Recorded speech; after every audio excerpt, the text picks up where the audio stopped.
Hello, everybody, and welcome to the Relatively Gaming Podcast. My name is Bret, aka Enigma9011, and I'm joined by my lovely co-host, Turn-Based TJ, aka TJ. How are you, sir? I am doing fantastic. I'm a little stressed out, but I'm doing great. End of the year, so it's always good mood. Yes. Well, Happy New Year to everybody. Hope you're doing well. Artemis is coming up, as always. Oh, as he steps on the headphones. Um, but hope everybody's doing well. Hope you guys had a good holiday season. If you celebrated by yourself or with family, hope you guys had a good time as well as a Happy New Year. Because it's the new year, it's our first podcast of it. We are going over Game of the Year for 2025 for us personally, as well as our backlog, things that we may have played this year. But before we dive into it, if this is your first time with us, first off, welcome. Hi. This is Relatively Gaming. We talk about gaming for the most part, and then, tangents here and there. So we enjoy you guys, or happy that you guys decided to join us for the ride. If you guys ever have a topic of conversation you'd like us to discuss, feel free to put it in the comment section down below, whether it's YouTube or Spotify, and we may get back to it on a future episode. But let's get into the main sauce of this episode. We're going to be talking about Game of the Year for, technically last year, 2025. TJ and I have selected our personal top 5 faves. TJ, I don't know if you've put yours in a list, like your number 1 is your definitive top game, or if you're Yes. Okay, all right, so we did the same thing. So we'll be starting at 5 and gradually building up to our number 1 game, briefly talking about each of them, giving them, their flowers and whatnot. I'm curious if we have any crossover. Yeah, briefly talking about them, sure. Well, Yeah. I'm sorry, you know what I mean. 2 hours later. And yeah, guys, as you're going through, as you're listening to the podcast, of course, please let us know your Game of the Year candidates for this year, because there was a lot of good shit that came out from AAA, AA, Indie, all around. TJ, I meant to ask this before we were recording, but we'll keep it in here because, we're transparent. We do have honorable mentions as well. Do we want to talk or shout out those honorable mentions right at the beginning, or should we leave it at a certain point, like around 2 or 3? Yeah, I was going to mention them right before I mentioned my number 5, to say, like, these ones could have made number 5, but they did not. All right, sounds good. Well, speaking of it, would you like to go with your number 5, good sir? Sure. I would have liked to put The Outer Worlds 2 here, or maybe higher on the list. But I have not played The Outer Worlds 2 enough. I've played it for maybe 2 hours. I've really enjoyed what I've played with The Outer Worlds 2, because there has been a lot of role-playing choices where, like, I'm playing as a prisoner, so, like, I get dialogue options as a prisoner all the time. I get chances to lockpick, or you can speak your way out of things. Like, there's multiple ways to tackle objectives, so I'm really looking forward to see how they continue doing that throughout the game. I just got to the first location and then went to the first city after the intro, so not far enough in to put it in my Game of the Year category, but it is awesome. I'd also like to shout out Metroid Prime 4. It just came out. I just got it for Christmas, so I definitely haven't had enough time to put into it for the Game of the Year category. A little bit of a controversial game. Some people don't like it. Some people don't like the Miles McKenzie character or the bicycle thing. I actually like the Miles character. I think he's pretty great. I haven't gotten to I said bicycle, motorcycle. Now I'm picturing Thomas like pedaling really fast. That would be pretty cool. Yeah, Samus is on a Huffy. But but the motorcycle sections, I actually haven't gotten to that open world part, so I can't really speak on the game because of that.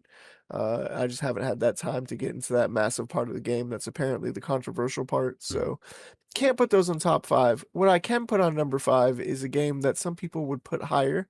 I know Jeff Keighley put it much higher, and that is Claire Obscure Expedition 33.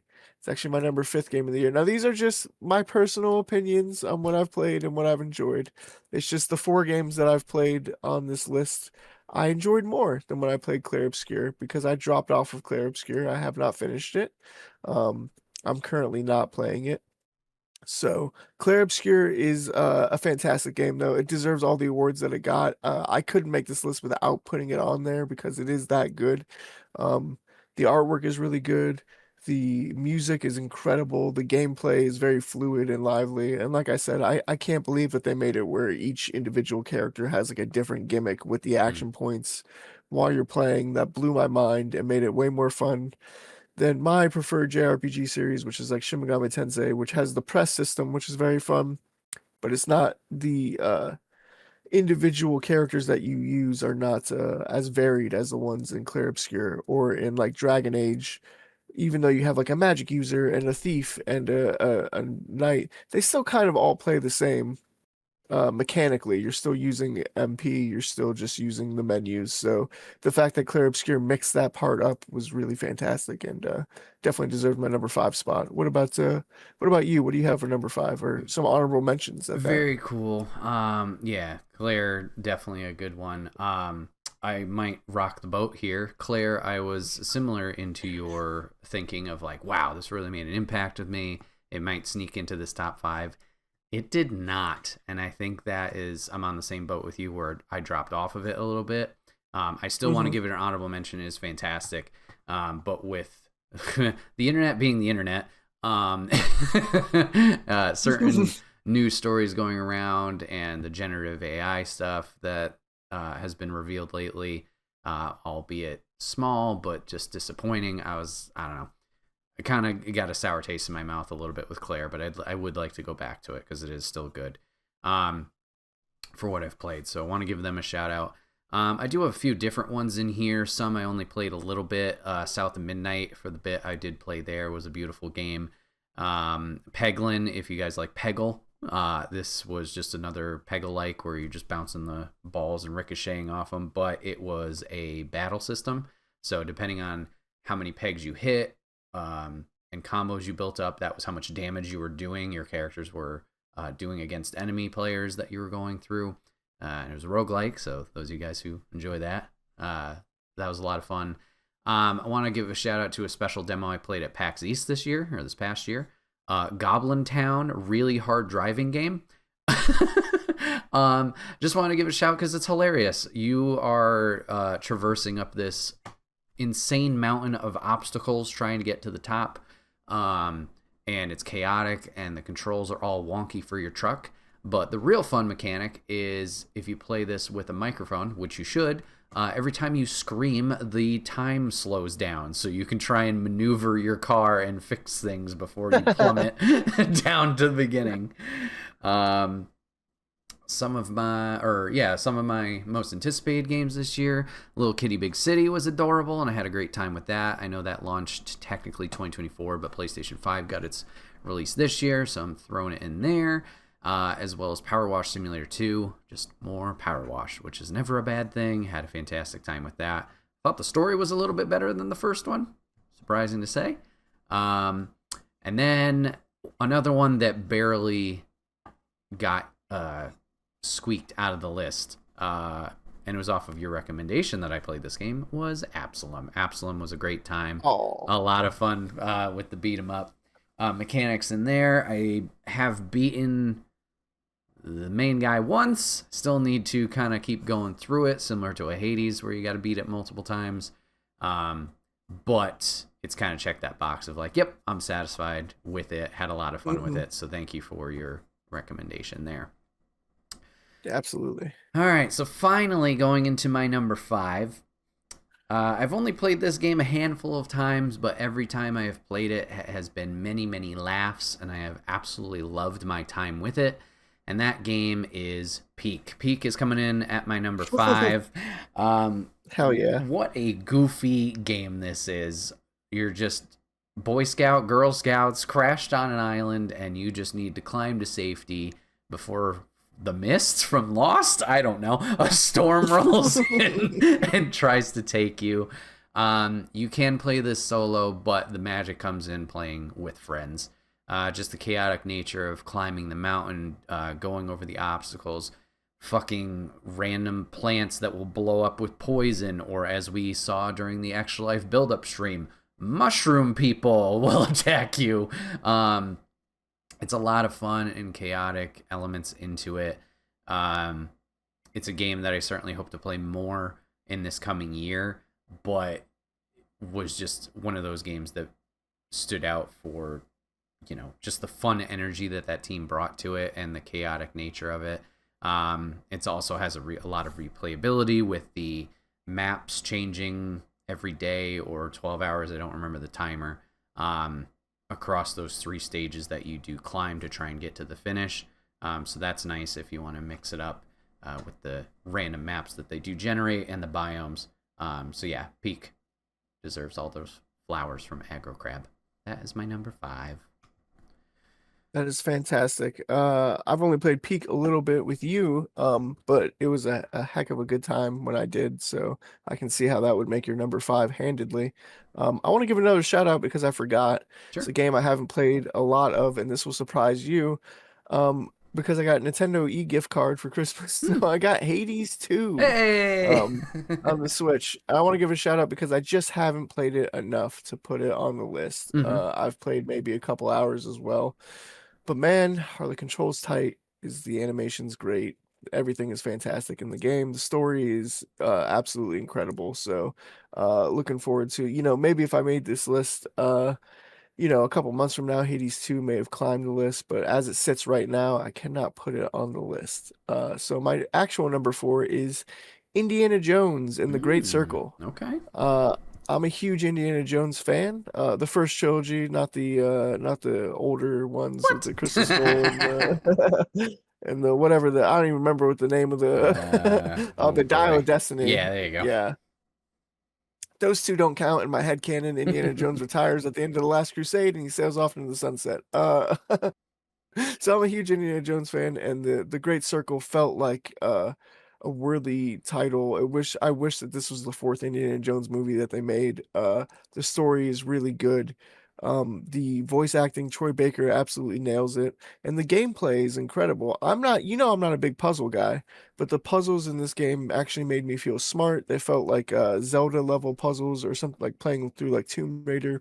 I know Tomb Raider gets a lot of inspiration from Indiana Jones, so it's kind of cyclical in that nature, but it felt a little bit like solving Tomb Raider puzzles or solving puzzles of that nature, like a Resident Evil style puzzle. They were very fun. The combat was very fun. Whipping people and getting the guns out of their hands and stuff was great. I was against this game at first, to be honest with you, because I didn't think a first-person Indiana Jones game was the way to go. I thought maybe third person so that we could see our beloved Indy. But no, the first person worked out really well, so I was proven wrong when I played the game. Unfortunately, I played it on Game Pass, so I don't own it. So I can't replay it at the moment, which I really want to because the DLC, something Giants is coming out soon. So I'm probably going to end up having to buy the game because it is that good. It's incredible. It's a little shorter than I would like, but it does feel kind of like going through a movie, honestly. Very fun game. We finally have a good Indiana Jones game that's not Indiana Jones' Greatest Adventure on the Super Nintendo, which is way too hard for me. So this game really scratched that itch and was perfect. Nice. How about you, sir? What was your number 4? Well, you alluded to it. Hades 2 is taking my number 4 spot. Yes, you mentioned it. The controls are tight. This is, I hate to say it for any sequel. It's just more Hades. It is, but I feel like this brings a whole lot more to it as well. You saw it, and anybody who watched the stream saw it, but it felt like almost every stream that I was playing it, there was something new that was brought to the table. And I was like, oh, that's really, really cool. Just a point of clarification. We are going to try and avoid spoilers best we can, so don't worry of like that. But I am going to bring up one thing specifically with Hades 2.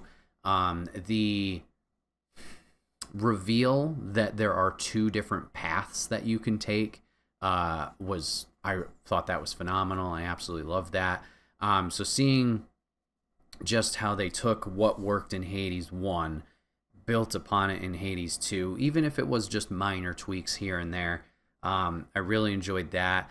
I am absolutely loving Melanoi's story and the whole world that's happening around her, of like the events that are taking place, how it's affecting different gods and different characters.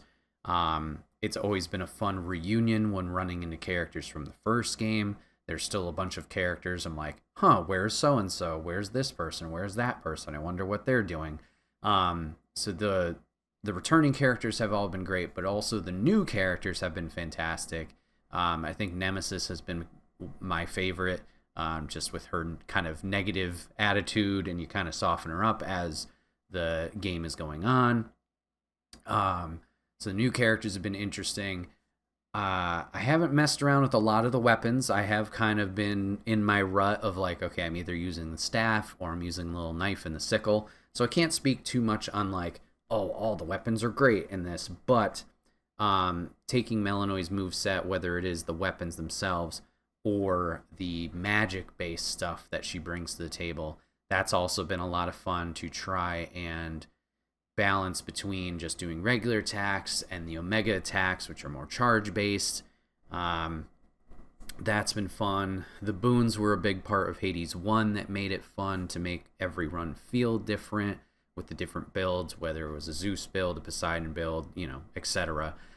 It's been fun balancing those, figuring out what works. There's some carryover from the first game in terms of power-ups. There's ones that have been tweaked. There's entirely new ones, and newer gods, which I know you're like, wait, what do you mean new gods? But they're there, and I have enjoyed most of what those have to offer. Sorry, Hermes, I know you always get shit on in stream. I'm like, nah, I don't really care for your stuff, but and I also think one thing, just because I started actually replaying Hades 1 recently as my like zone out game to chase for the platinum, something I'm noticing and going back to Hades 1 as well, Hades 2 does a great job of resource management. There's way more resources in Hades 2, but I don't feel as it's such a steep climb to like save up resources, especially at the beginning. So I feel like they do a better job of giving you what you need or giving you a lot of those resources to incrementally build up, whether it's your power or the crafting stuff or the spells that you're working towards. I really appreciate that.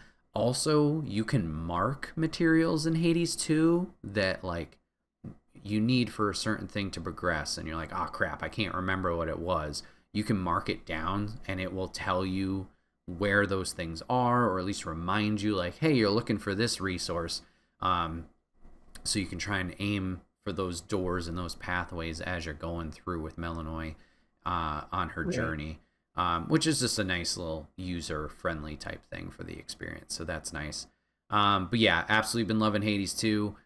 It's another one like Absalom where I've technically beat the bad guy but once, and obviously that just is like the beginning. You think that's the end, but then there's way more. But I feel very satisfied with it.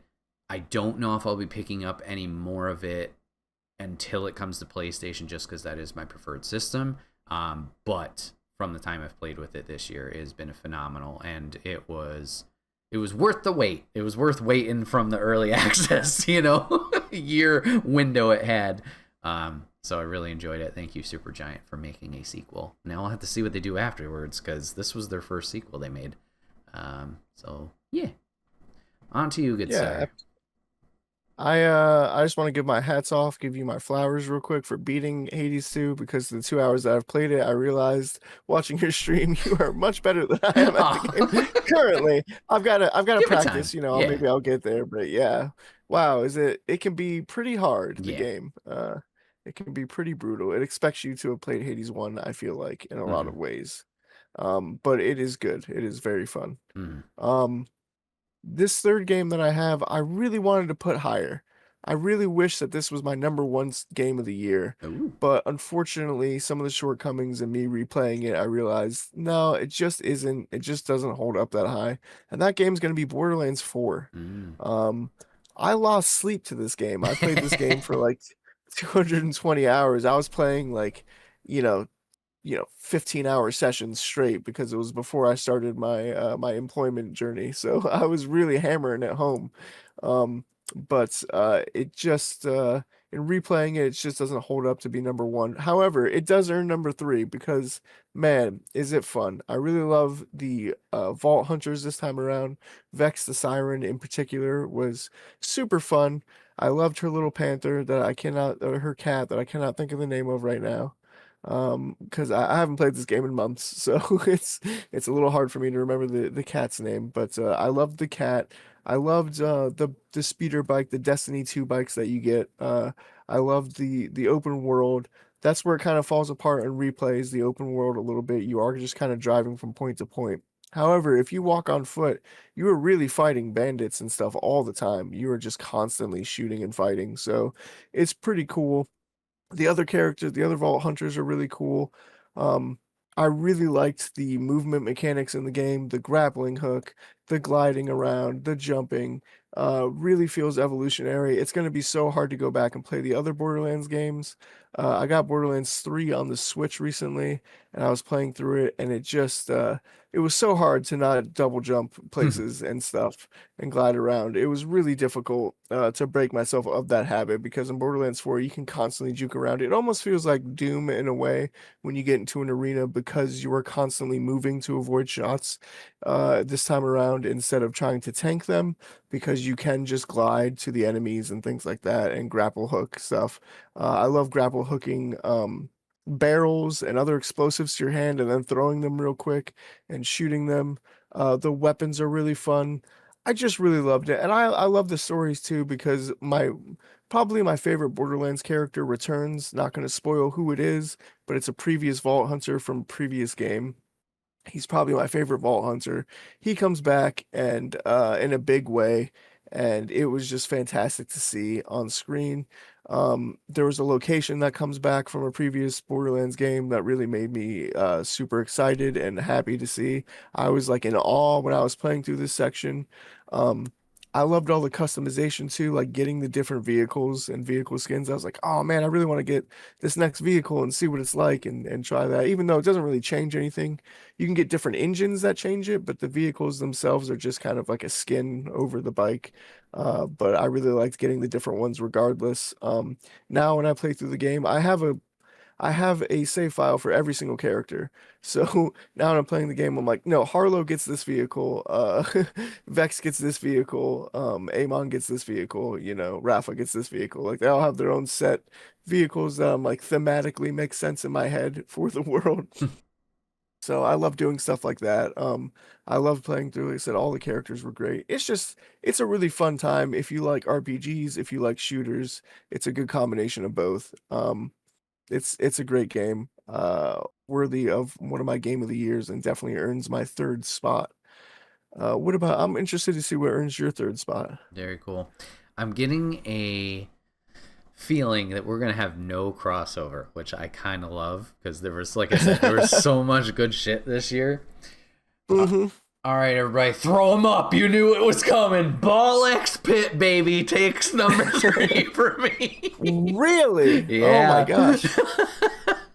Yeah, Ball Pit coming in at 3. Oh, my God. I mean, you guys heard me gushing about it for weeks on this show. There's not much more I could say, but if you guys just want something to relax to, if you enjoyed whether it's Peggle or Brick Breaker, I mean, it's more Brick Breaker style, but you just want something where you're throwing balls at enemies and it's simple, this is a great game.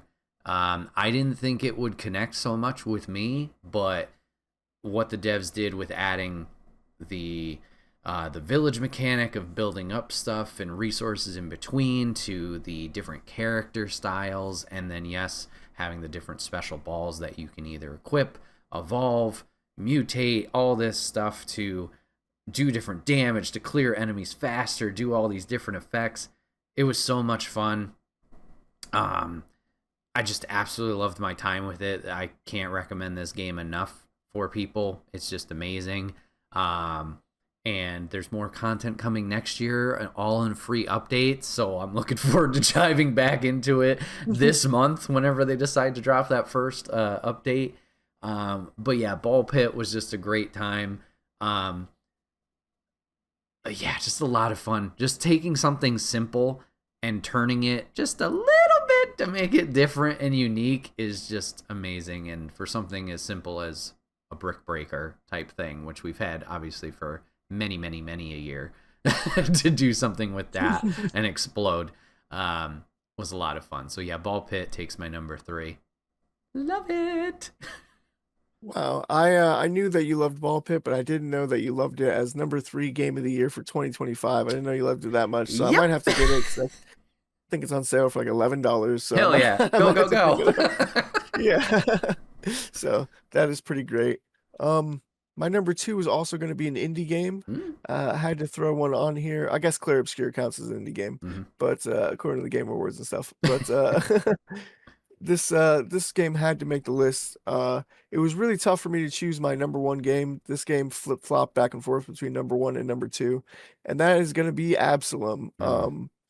I absolutely loved this game. I'm glad that you tried it out and played it.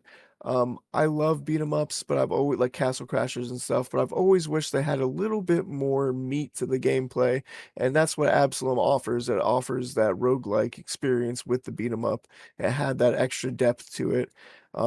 It's a game that, yes, I've technically beaten the 1 time, but I haven't beaten it the 2 times. No spoilers here, but if you played the game, you know what I mean.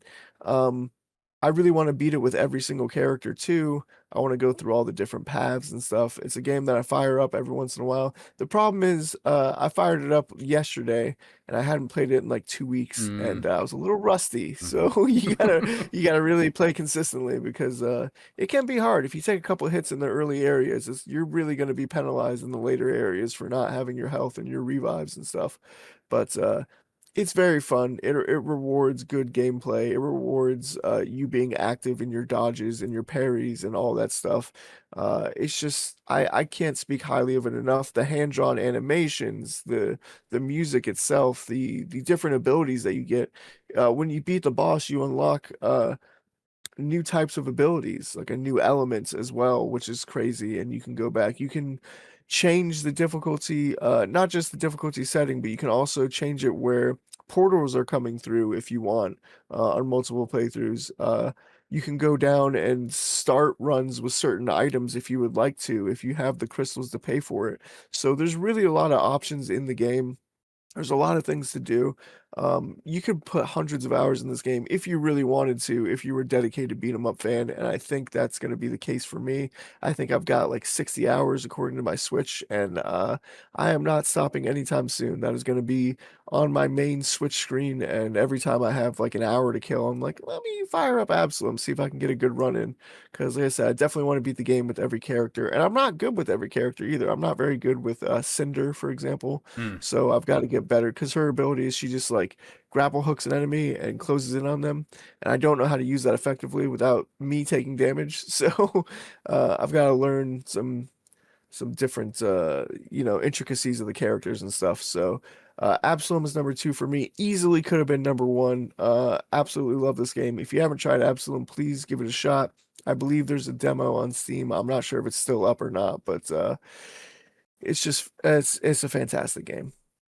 What is your number 2 spot? Your penultimate decision? Oof. Okay. So I had a tough time picking my number 1 as well. Like I had a good idea of what number 1 was going to be, but this number 2 certainly gave it a run for its money. And I also wanted to factor in like a recency bias because over the holiday break, I tried to finish up some stuff like that I didn't get the chance to play during the year, to talk about this episode, and really kind of give a fair shake to everything that I could at least. But this game was phenomenal, and I just loved all of my time with it. Time flew by, and the whole time it was very engaging. The story, the characters, the gameplay mechanics. So taking my number 2 spot is Dispatch. Dispatch was awesome. All right. Now, I know there's been a lot of choice narrative games. I mean, for a lot of us, Wolf Among Us was like a first. Life is Strange was huge. And then from there, you had Walking Dead, I think was even before that. Batman Telltale. There's been a bunch of these games, but I think Dispatch really hits that missing gap that we've had for a while of this genre. I mean, there's been choices. There's been games that have come out with this, but I think this really just kind of ticked a lot of boxes for a lot of players, and I can see why. Because Dispatch, like I said, the story that they are telling with this hero. He's fallen down on his luck. He can't keep being a hero, so he transitions into being essentially a 911 operator, a dispatcher, to help other heroes in this organization respond to crimes, save people, deal with baddies, stuff like that. And you see his struggle with that transition, his struggle to kind of be a leader of this ragtag group of people. And then you see like the rough beginnings of the relationships, but then what I think this story does so well at, like a lot of good stories, they throw a lot of characters at you and you're like, whoa, that's a lot of people. But by the end of it, you will like die for these characters. You have these strong bonds and connections with them. And this is something where even if the interactions are small, I was impressed by the end how I really cared so much for this cast of characters. Whether it was good stuff that happened to them, bad stuff that happened to them, the journey along the way, ups and downs, I was just blown away. They split it out into episodes for this game. So there's 8 episodes. I want to say they're roughly about an hour each. And it's a mix of the cinematic cutscenes, or the whole cinematics that are going on, with QTEs that are either involved in the gameplay if you choose so, or those narrative decisions that you need to make. What dialogue decisions are you going to do? What actions are you going to do during different interactions with characters or problems that come up? That's one aspect of the game. And then on the flip side, you get to actually do the dispatching role that Robert, your main character, does as his job. So you'll be sitting at a computer, just seeing a screen. You'll see your roster of heroes, and crimes will pop up on your map, and you need to respond to them, hear what the call is, try and take the keywords that they give you to be like, okay, I need to send a hero that's very strong and very defensive to protect these citizens. Send that person there. Okay, this one's more of like a press conference type thing to try and talk about like how we can be more safe in the community, whatever it is. I need to send somebody with some charisma to do that.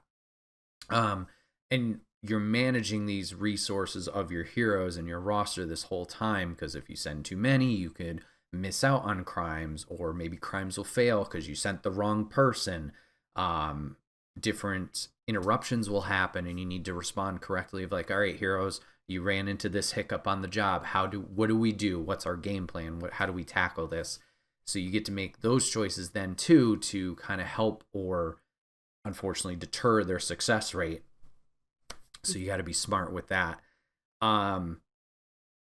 Yeah, I had an amazing time with this game. There's an early on twist, which I've been very cognizant not to say what it is. But I enjoyed, those of you who have played it, just what your roster of heroes, that small twist that they give you at the beginning, I really enjoyed. And I think that lent to a lot of the character growth that we saw with those characters as it went on. Loved the voice cast in this. I know Jacksepticeye has been a huge YouTuber for years. I've never personally watched his content. I've seen him guest recently on Smosh, which I've been getting back into. So I enjoy his personality there. And then seeing him in this game, I was like, oh, he was fantastic. I loved his character. Alana Pierce is in this game. She's been amazing for a while. Another big streamer, Moist Critical, is in this game, and I had a lot of chuckles and laughs with his character. Jeffrey Wright makes an appearance in this game, and I love his character. His character's name's Chase, and he's just this old begrudging man who used to be a superhero, but like he has a real strong bond with your main character, Robert. But he has like a no fucks given, like just attitude. I love him. There's Royd in there. He's amazing. He's got a heart of gold and just tries to help you out in the office. My boy Beef, your dog, he's a little chunky boy. He's adorable in there. There's so many characters in here that are just amazing and I absolutely love. It's one I've been thinking about since I've finished it. And it's always hard going back into these games because you make those narrative choices the first time, and it's like more of your genuine, how would I respond to this, those first gut instincts. And then to replay it, it's kind of hard because you're like, at least for me, when I pick other options, I'm like, I'm not really sincere with this. I'm just kind of like, oh, what's behind the curtain kind of thing. This one, while I haven't jumped back into yet, it is more enticing because, at least based on the ending I got, and with most of these narrative games, there are consequences to your action and you have different endings, which I think makes these games so appealing.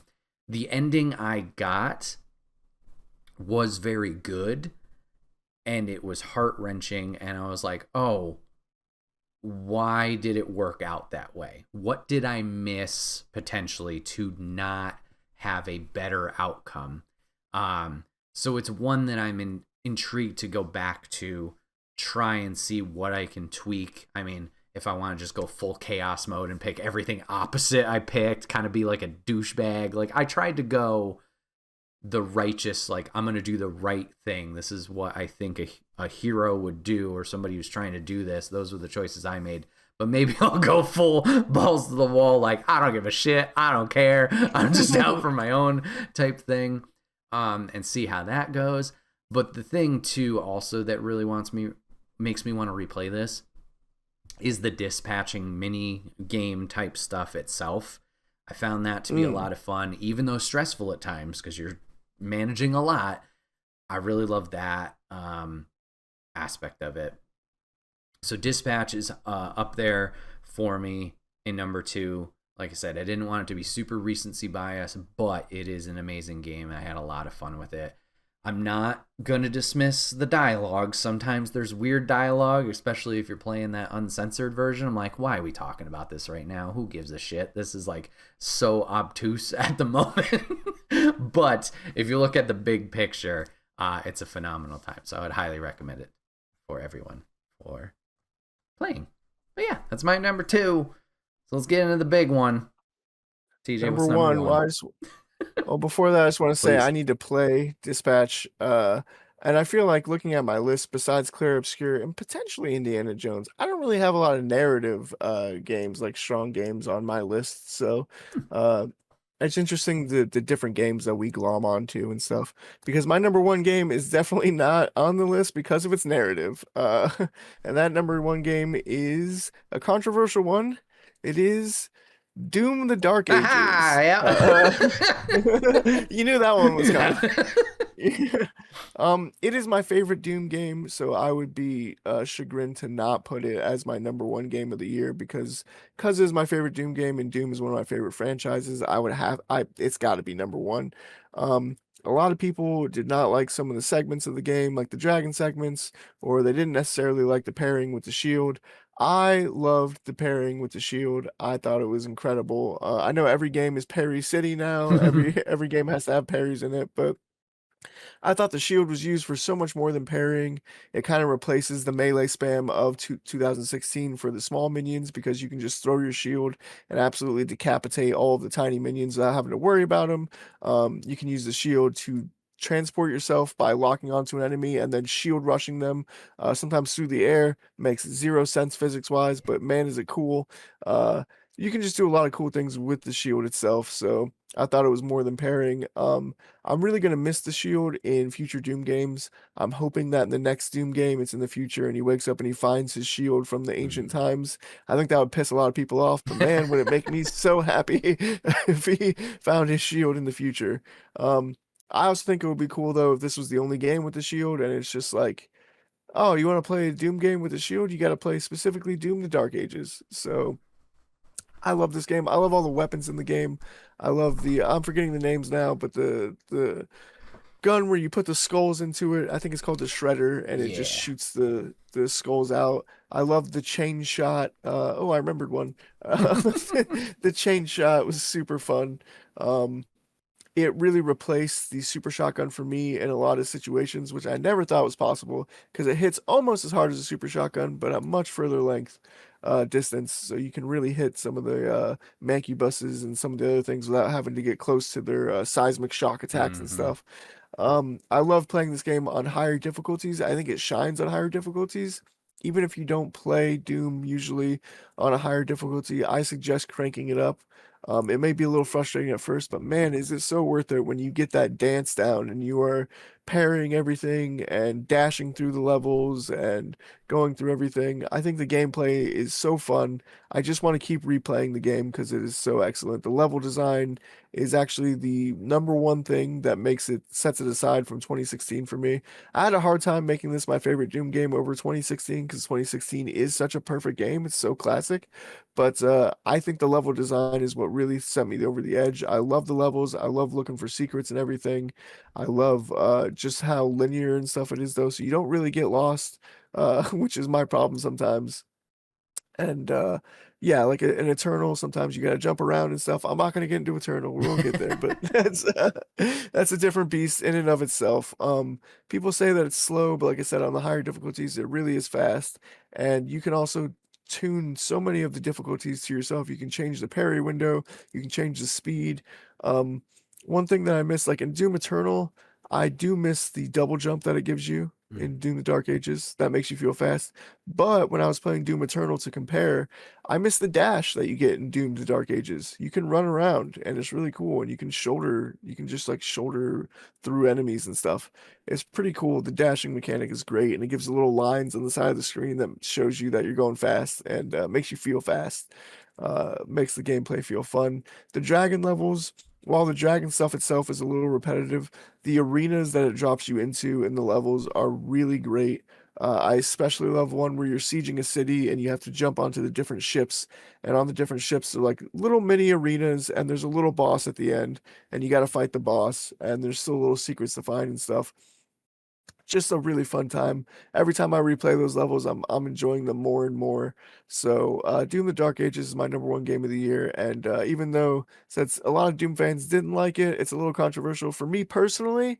I absolutely love the game, and I can't wait to jump into it more in 2026. To be honest with you. Very cool. Yeah, yeah. I figured that was gonna make the list at some point, but yeah, all those things you said definitely were great. Things that this game had. I had a lot of fun with Dark Ages. I mean, I went back and got the platinum because I felt so encouraged by it. The combat was a lot of fun. Yeah, that shield takes a little time, but once you get that down, I mean, just like anything, like you mentioned perfectly, the dance. Like once you get into that rhythm and vibe of everything, you can just whoop some ass, which is what you're meant to do in those games. So yeah, it's a lot of fun. Very cool. Absolutely. Number one for me, my game of the year has been looming on my mind since its release around May. It is one I have not beaten because I am not smart enough, but one day I will crack the code. Blueprints is my game of the year. I absolutely loved Blueprints. Had a phenomenal time with it. If you guys don't know what Blueprints is, hey, you like roguelites? Well, guess what? Here's another one. It is a rogue puzzle game. You are a small lad who I believe his uncle passed away, and the uncle has left you his house. But the gimmick is his house, for some magical reason, changes every day. He has challenged you to find the 46th room in a 45-room house. Yes, you heard me right. 46 and 45. How does that work? You need to find this mystery room, and every day that you go into the house, it resets. So you cannot kind of, focus on what you've already built. So you enter the house in the foyer, being fancy, and you get three options. You go left, right, or center, and then from there you are just slowly building the house based on 3 room choices every time you enter a new room. Some rooms will have multiple doors, so you can continue building off of them. Some, unfortunately, will be dead ends, and you need to kind of strategically figure out what type of room you need to build. Some will give you different resources. Some will allow you to travel further into the house. Some will unveil information that you might need for future runs. So you kind of need to be strategic in figuring out what goes where so you can hopefully travel to this magical 46th room.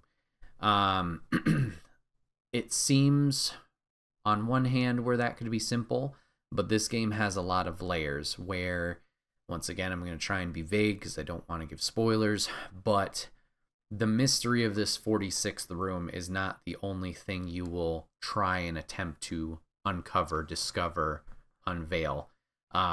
There's a lot of fun little things that you can find or discover to help yourself on this journey. And it gets to that point where, like, once you kind of like, oh, all right, I feel like I figured this out. I know what my attack plan is. That's when you somehow stumble upon something new, and it opens a whole nother catalog of like, oh God, okay, now I gotta figure out what the hell this thing is. What does that mean? How do I get here? And try and figure that out. It's a very satisfying game. It's one of those games where you get so locked in that the hours melt away and you don't realize that you've been playing it for as long as you have. There's not much in terms of like a spoken story. You will find different clippings of newspapers or posters, or there'll be some cutscenes with no dialogue that will kind of give you that story overall, but you are in charge of piecing it together type thing, which I think is nice, especially in these like puzzle discovery games, because you are really checking every nook and cranny to try and find things to help you out or clues to try and solve the puzzles ahead of you. I had a great time with it. Like I said, I have not beaten it, and it's something I'd like to get back to on stream actually, and try that out with my community and kind of go through that. One thing I would highly recommend, and something that I did not do in my normal playthrough, and I probably regret, and I definitely regretted it. Oh, well, this is green screen. Have a notebook handy. Write down notes, folks, because, oh boy, me trying to remember, okay, this means this, that means that. Luckily, I had a big brain moment during the time that I was playing it and was able to remember these facts. But boy, howdy, going back after a break or whatnot, oof, you are starting from square one. So if you're into puzzle games, absolutely recommend. If you're into roguelikes and you want a slower pace, I recommend this. This is a big recommend for me. I think a lot of people should be playing this. A lot of people are playing it. And yeah, it definitely earned its spot for me for number one for Game of the Year. So yeah. TJ, would you like to run down 5 through 1 more time for your 2025 Game of the Year candidates? Sure. At number 5, I had Claire Obscure Expedition 33. At number 4, I had Indiana Jones in the Great Circle. Number 3 was Borderlands 4. Number 2 was Absalom. And number 1 with a bullet was Doom the Dark Ages. Nice. For myself, 2025, we had number 5 was Peak. Number 4, Hades 2. Number 3, Ball X Pit. Number 2, Dispatch. And number 1, Game of the Year, Blue Prince. Very nice. I think it's interesting that on my list, I had a lot of AAA games like Indiana Jones, Borderlands 4, and Doom the Dark Ages, and you had a lot of indie games. So it just shows the breadth of games that released this year and our tastes. Yeah, it was an absolutely insane year. If you were saying there weren't any good games in 2025, you need to open that door, that library a little bit more than what you're already doing, because there's a lot of stuff in there. Yeah, I mean, granted, on my side of things, there was a lot I missed out on as well. But yeah, I certainly enjoyed the experiences that I did have. And all these games, I mean, for both of us, obviously stood out for a reason. So yeah, thank you to those studios and all that jazz. Like I said earlier, let us know what your 2025 Game of the Year is. I'm sure there's a lot of good ones out there that we'll be hearing and seeing. But we're going to be moving on to our backlog Game of the Year stuff. So this is just stuff that TJ and I have played, obviously that came out prior to 2025, that stood out for us this year in terms of like something we really enjoyed. And we wanted to give a shout out to those for this year. Would you like me to go first, sir? Because you went first for 2025. Yeah, let's mix it up. Let's give the people what they want. Let's All give right. them your number 5. All right. Before my number 5, just some quick honorable mentions. I have 3. One I'm going to mention is Animal Well. Played this at the very, very beginning of 2025. It's a Metroidvania pixel art puzzle game where like there's a lot of discovery to it, and it's insane sometimes where these things are hidden. I just wanted to give it a shout because of the amount of content is in this game for what, based on appearances, it's like, oh, this is just a little blob and you're moving around. No, it's fantastic. So I want to give Animal Well a shot. Another one that I dipped my toes into for the Souls-like players is Anotria, The Last Song. It's a Souls-like, but is based on, I want to say it's Italian Renaissance, but it's got like, you know, those masks for like festivals, like jesters and all that stuff. That's where your powers lie. And depending on what mask you have equipped, it slightly adjusts your moveset and abilities. And unlike other Souls-like games, this one's very bright and colorful. I had a lot of fun with it. I made it a decent of the way through. It's got a fun challenge to it. It's a little rough around the edges at times, but I still think it was a phenomenal game. And I wanted to give that a shout. And the last one I have for honorable mentions is a VR title. Just one I have a lot of fun with, but Drums Rock. If you like Guitar Hero or what's the other one? Rock Band. Wow, that was dumb. This is just that with drums. You're just in a VR headset, drum kit in front of you, and you have little demons that are flying at you that represent your notes, and you have to hit the corresponding thing. It's varied between licensed music and original stuff, and it's just something fun that I would throw on from time to time to just kind of jam out to and have some fun. So moving on to official picks. For me, it's number 5. TJ, another one that I will tip my hat to you, good sir, in terms of like, hey, you got me back into playing this and loving it again. It's Marvel Rivals, baby, coming in at number 5. Absolutely. A lot of fun. Obviously, a lot more fun when you play with people, which TJ and I did a lot this year. So that's why it's taken my 5th spot here. I've had a great time jumping back into Rivals. I loved Overwatch, as I've talked about in the past. And when Rivals came out, it was like, oh, this is exciting. This is fun. Obviously taking the Overwatch gameplay that I love, and then obviously the Marvel heroes that we've all come to enjoy, whether it's the comics, the TV shows, or the movies, and taking those things and mashing them together. Of course, I should love this. Enjoyed it a lot with Season 0 and Season 1, and then just as things happen with live service, if you're playing on your own, things tend to, all right, yeah, I'm kind of done with this. But jumping back into it with you this year, TJ, has been a lot of fun, whether it's us just hanging out, messing around, playing new characters. I think when I initially played Rivals, I was playing Winter Soldier and I was playing Black Widow, just because there was some crossover, obviously, with Widow to Widowmaker of Overwatch. Sure. And Winter Soldier, I was just like, oh yeah, I kind of like Bucky, let me give this a shot. To now, I mean, Rocket Raccoon was another one I played there too. But now I feel more comfortable of like trying out different characters. I feel like oh boy, I can talk today. I've become very proficient with like Loki since we've been playing together. Mm-hmm. I don't think I would have been comfortable enough trying him on my own, just because there's a lot of pressure with healers, but I feel like I've become decent with him. Punishers, shooting bang bang, so there's nothing really hard there, but that's always fun to kind of just let off some steam with that. Yeah.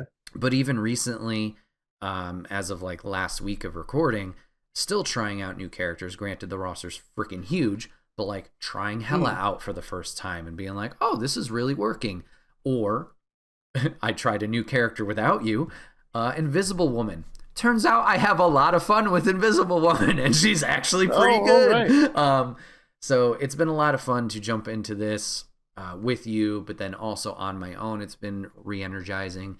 There's a whole bunch of the cast I still need to try and play, but this is something that I'm eagerly anticipating, like the next season. Like, looking forward to Deadpool coming out soon, Elsa Bloodstone after that. We have fun talking about like, who's going to come out after that.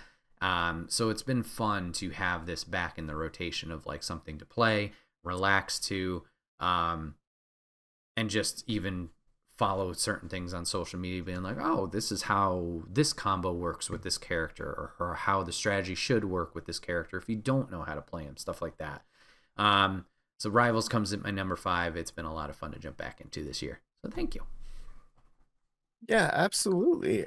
For my number 5, well, I guess I'll give the honorable shout outs. Mine are all games that I consider just evergreen titles, but there are games that topped my playtime in 2025, and that would be games like Baldur's Gate 3 or Elden Ring or Cyberpunk. Those 3 games are just eternal for me. I just will always fire one of them up and see what's going on, make a new run, make a new character. So those games always got to give a shout out. But my number 5, I've got to give a shout out to you and tip a hat like you did with Rivals, because my number 5 is actually a little game by the name of Inscription. Woo! Yeah, baby! Yeah. I really loved Inscription. I love card games, and I love roguelike card games. So the card mechanics in this was actually very solid, a lot more solid than I thought, because it has all these horror accoutrements around the card game itself. It has all these extra elements going on. So I thought maybe they wouldn't focus as much on the card game, but no, it's a pretty damn good card game when you get down to it. So I got addicted to the card game. But then, no spoilers, but there is levels to this game that you do not expect. There are things going on. There's a certain point when there were video files introduced, and I was like, what the fuck is going on? Like, this game has made me swear twice in this podcast already, but it is incredible. It's a very fun game. If you've never tried Inscription and you're feeling a little spooky vibes, definitely give it a shot, a try. It's very fun. Very great indie game. I can't believe I took so long to give it a try. It's just incredible. I can't say enough good things about Inscription, and I thank you for introducing me to the game for sure. Absolutely. Glad you loved it. Definitely. Coming in at number 4, let's get goofy. It's Squirrel with the Gun. Another one akin to Peak from earlier, that every time I played this game, it was just a lot of laughs and a lot of fun.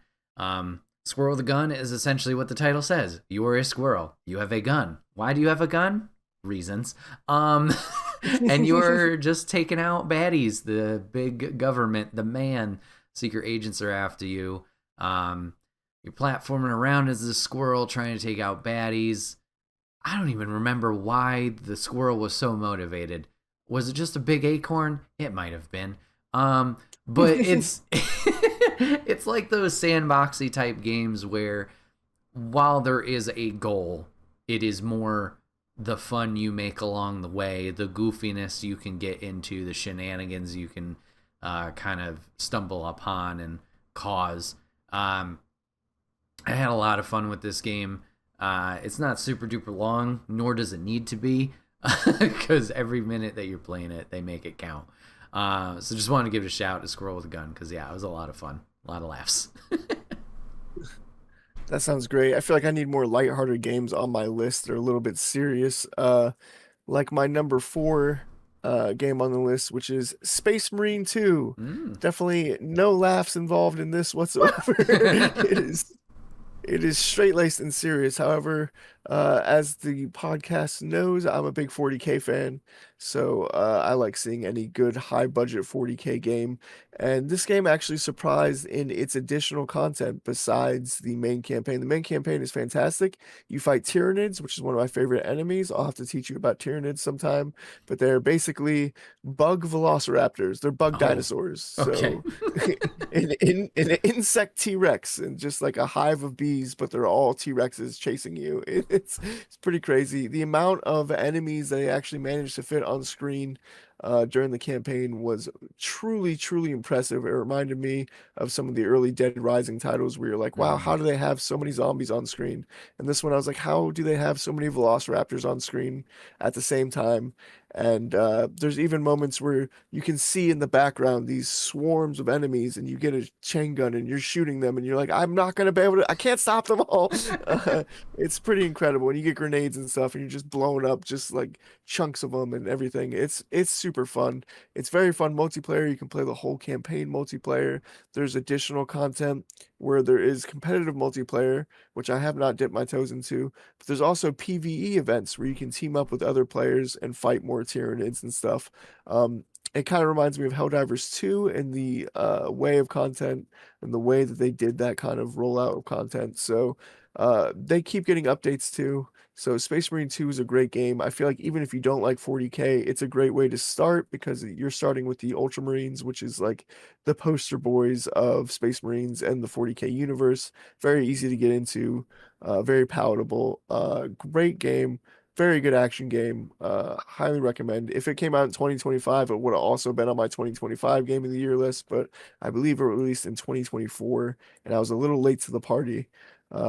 So it's fantastic. Definitely give it a shout, or a shout. Definitely give it a try. I'm giving it a shout. I'm giving it my number 4 spot, and I think it absolutely deserves it. Very cool. What is your number 3, sir? Number 3 for me is a bit of a mix of game styles. If you guys like tackling dungeons and beating up monsters, and then, you know, a little store management, I recommend the game Moonlighter to you.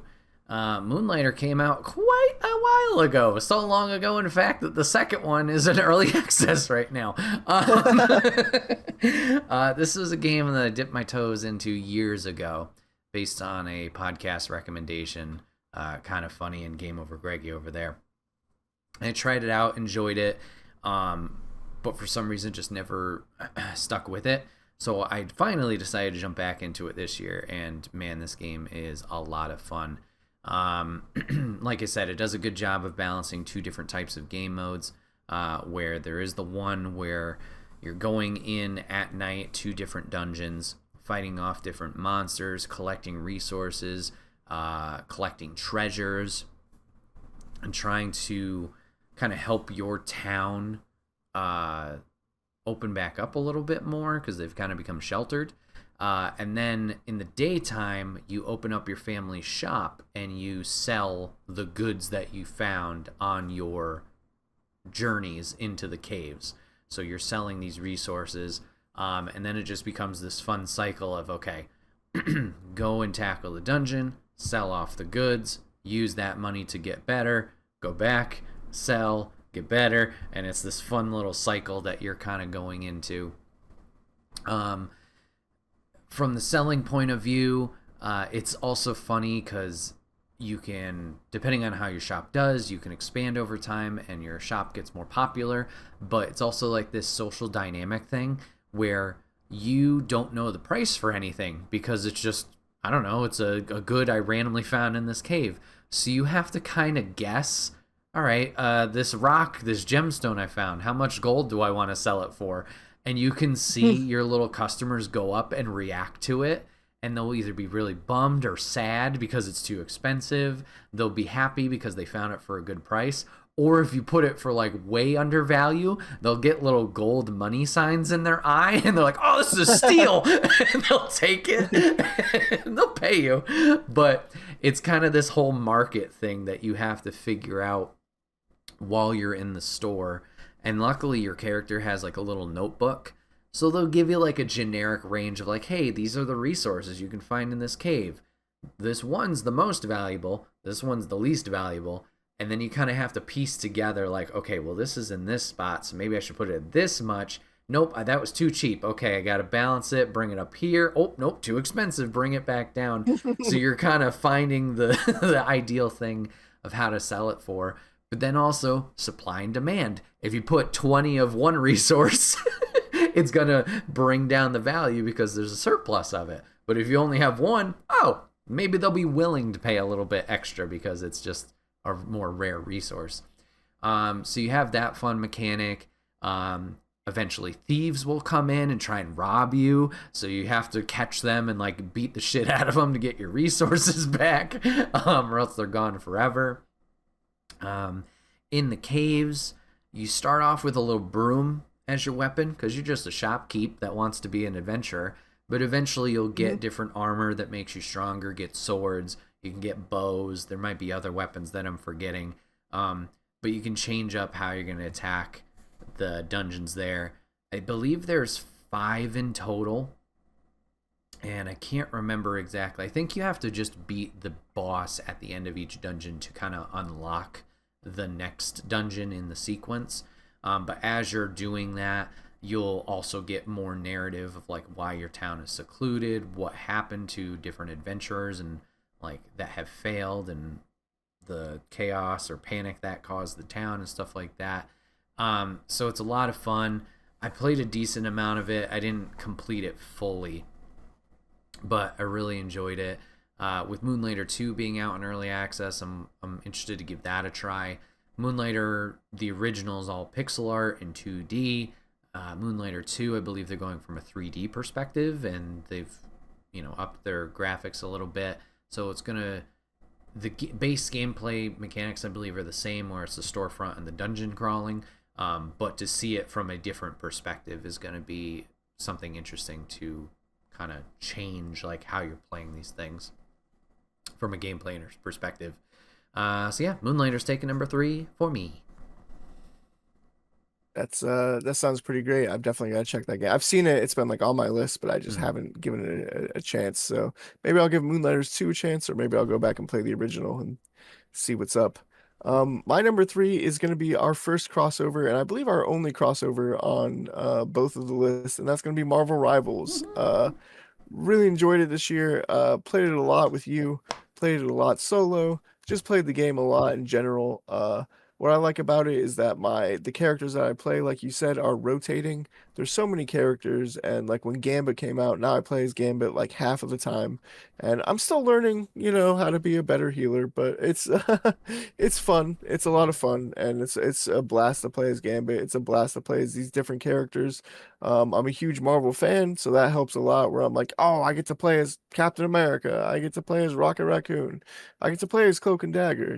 It's like all these cool characters that I've known for a long time that I get to play. And what I like about it is that every character feels, even though they fit into the roles, they feel like their character in a little way. Like as Loki, you can make little clones and stuff, and you can steal other people's powers, and that's very much like what Loki would do. So it's really cool to see how they implement all the powers in the game. Daredevil makes other people blind, though. I don't understand that one, but they have creative different ways to show off the powers and stuff. So it's really cool. It's a really fun game. I usually only play one multiplayer game at a time, and this is the multiplayer game I've been playing. I want to give a quick shout out to Overwatch 2 as well. Didn't quite make the list. I played it for like 60 hours this year. But that game for me was very reliant on friends. If I did not have a friend playing with Overwatch 2, I was not having a good time. And so the reason Marvel Rivals makes the list, the reason that I play it more is because I can have a good time playing solo Marvel Rivals, albeit not as long as play sessions. If I'm playing with friends, I could play for 2 hours. If I'm playing by myself, I'll probably play for half an hour or something. So but still, it's a great game to play solo or with friends. It is an ever-growing game. They don't have any plans of stopping it, and I hope that it retains its player base so that it has long legs, and I can keep playing it for another couple of years. Nice. Number 2 for me. We're going to be on the boat. We're going to go fishing. It's going to be spooky. I'm talking about Dredge. Dredge takes my number 2. Had a great time streaming this game, getting freaked out by all the anomalies and the spookiness that was going on in this game.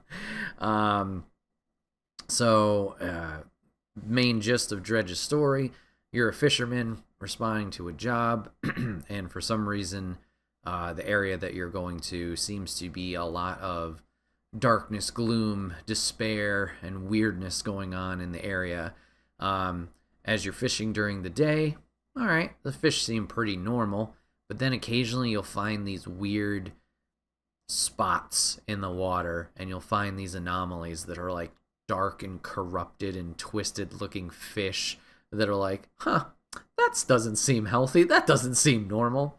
And you slowly learn of like this curse that's been kind of set upon the land based on a man and his wife's actions that like dug up something that they weren't supposed to, and then maybe some hocus pocus magic comes into play. And yeah, you're kind of just trying to help out the citizens around the area, help them with their problems, and then eventually confront this big evil and try and take it down. The story gets a little strange at some points, and not strange in a bad way, but it's like, oh, that's what was going on, or that's what's going, like, what is really happening. Makes you scratch your head, but from the gameplay mechanics, even if it is just, if you break it down to a fishing game, and a collectathon, it was a lot of fun. I had a great time with Dredge, not something I thought I would gravitate towards, with it just being, okay, go around your boat, collect fish and stuff like that. But I had a lot of fun with it. Very relaxing for its eeriness and creepiness. Had a great time with it, and highly recommend it, because, yeah, just the story aspects of it alone is like, oh, okay, yeah, that was cool. So Dredge takes my number 2. That's fantastic. My number 2 spot is Far Cry 6. Yes, it is Far Cry. It plays like Far Cry. However, I really enjoyed the loadout system. I got very heavy into this game when I was playing it this year. That's all I wanted to do was play this game, because the loadout system is so incredibly fun, being able to switch between going in loud or going in stealthily. The Supremos that you get are fantastic, and the setting of throwing over a corrupt fascist dictatorship was very appealing to me. It was very cool. I like the guerrilla or guerrilla. I'm not going to try and pronounce it the correct way, but the guerrilla fighting and the guerrilla fighting force was so cool to me. I really enjoyed it. I had a great time. And like I said, it's Far Cry, but it's Far Cry with a twist, I feel like, with the weapon systems. Because going back to playing older Far Cries, it's very hard to just have 2 guns at a time that you swap out and you have to find in the world environment. Being able to just be like, no, I'm pulling out an LMG right now, motherfucker. Like, that felt really good. So it's just a fun game all around. I loved finding all the different trinkets and stuff. I loved that the clothing actually had different armor stats and different boosts and stuff. So just like outfitting your character in general was really fun. I just had a blast in the inventory system of this game, and I can't recommend it enough. Far Cry 6 absolutely makes my number 2, and could have easily made my number 1 if not for potentially recency bias or the strength of my number 1 game. Interesting. Going to my game of the year for the backlog, I am going to be sticking on a boat for this one. Definitely a different tone and a different subject matter. My number 1 game for the backlog is Spiritfarer. One I've dipped my toes into in past years. Shout out to Jeff Reg for showing me this game. But I finally played it in full this past year. And had an amazing time with it. Spiritfarer is essentially, you have adopted the role of Charon and bringing people to the afterlife. As this little girl and her cat. I am so sorry, I do not remember their names. But as you're picking up these spirits, you're trying to help them, not final wishes, but like a little bit of closure before they are ready to finally move on to the afterlife. I think there's maybe 10 to 12 spirits that you do end up helping throughout the entire journey. As you're going through, it's a big resource collecting thing. Gather resources, build different things onto your ship that will help you either refine those materials into better ones, build houses for your spirits that are living with you, and then going from island to island as you kind of go across the sea, and help out the other spirits that maybe don't hop on your boat, but you kind of find in this little limbo area. Help them with their lives the best you can. as you're going along for like side missions. I had a great time with this game. You can play it single player. I played cooperatively, so that was just a bonding experience that I really enjoyed. Um, it's a very emotional game. You get attached to these characters, and it's another one where you think the story is one layer, but then as you're going on, you get unveiled more and more and more about the characters, the relationships to each other, potentially even what happened in their real life that caused them to die, and the struggles that they were going through there. So yeah, if you need a good cry or if you need a good release, I think this is a great game. It's also very relaxing in terms of, like I said, the gameplay loop of collecting, doing missions, stuff like that. And the nice thing about it too is it's not a game that rushes you. You don't, like, while your mission is to get these people to the afterlife, it never forces your hand. It will be like, hey, I'm ready. They'll let you know, I'm ready to go. And you get to choose when you fully release them and let them go and are able to say goodbye. If you want to keep sailing around, collecting stuff, and you like that mechanic of it, you can. But it never forces your hand. Eventually, you'll have to progress in the story fully, obviously, but you shouldn't feel like it's a rush type thing. And then those of you who have played it, once again, I'm going to be vague because I don't want to spoil anything. There was one specific instance with a spirit and their closure that hit me hard. And obviously dealing with death is something we all struggle with, but like in this game, obviously you are tasked with doing that constantly with these spirits. For some reason, this specific character, I don't even, no, I'm not even going to say a name because that's going to, then if people play it, that might be spoiler. I'll just say this. It's someone you meet early on. Hopefully people who've played this are connecting the dots. It's a character you meet early on, but when the story takes place with them and that closure, like I said, it hit me extremely hard. Like, I was sad. I was pissed.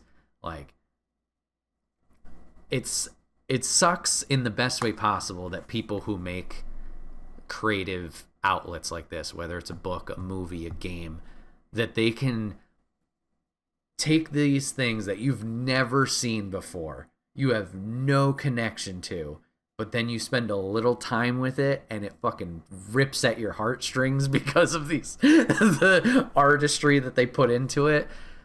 Fuck you, but in the best way possible. Like, damn, great job by them. So Spiritfarer for sure takes my number one spot for Backlog this year.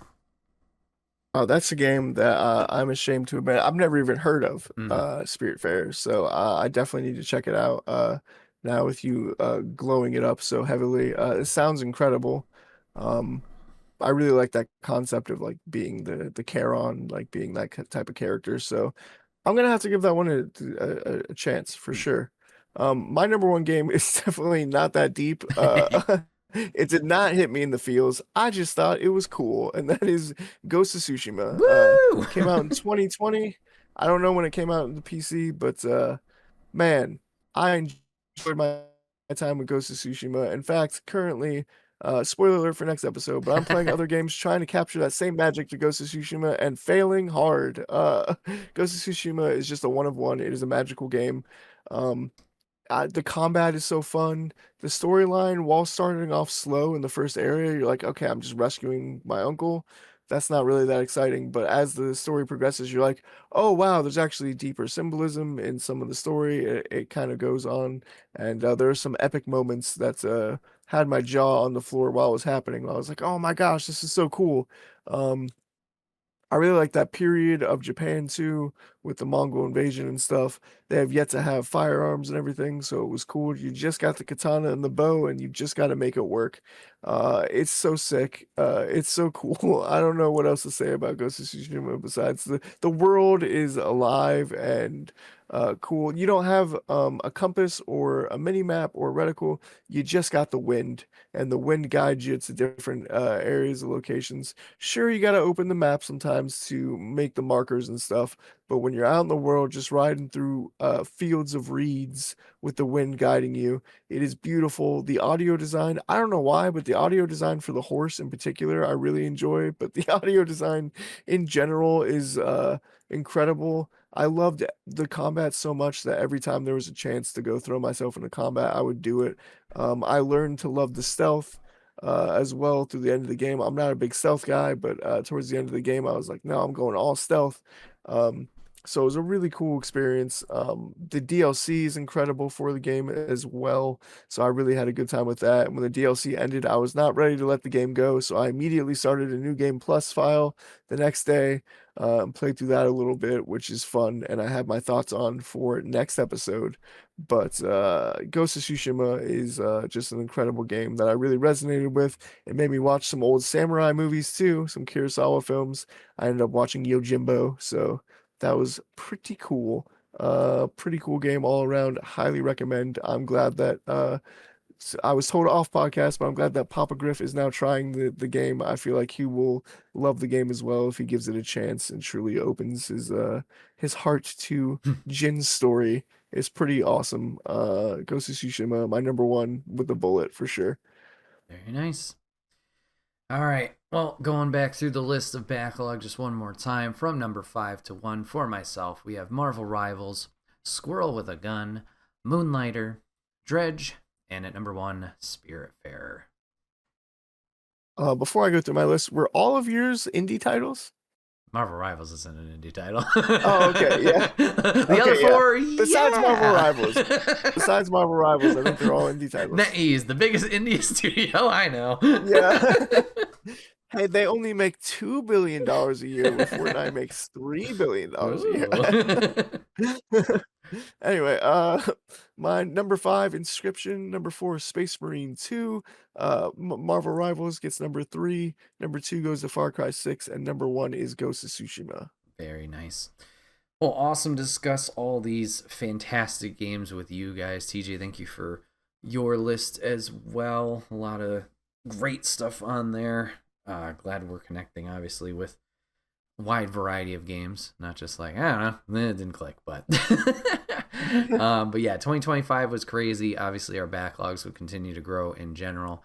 But we got a lot to look forward to with the upcoming year, 2026. We'll see if a AAA lands on my top 5 for Game of the Year next year. I think it will, unless something flops. But yeah, like I said at the beginning, let us know what your guys' Game of the Year was for this year, or just something that you played in this year that you maybe caught up on that you really enjoyed. We love talking games. That's the whole point of this podcast. So, whatever you guys are enjoying, love what you love. That's the important thing, that you're getting something out of it and it is bringing you joy. No judgment on our end. But yeah, that's going to wrap up for today's episode. TJ, once again, thank you for hanging out and sharing your list with us. Hope you have a great rest of your day. Thank you. Yeah, I'm just glad that we found a bunch of games that brought us joy, and I hope you all have a great rest of your day as well. Yeah. We'll see you guys next week back on our regular routine and schedule. But until the next time, guys, thanks for watching, giving a listen. We'll see you on the next one. Bye, guys. Bye.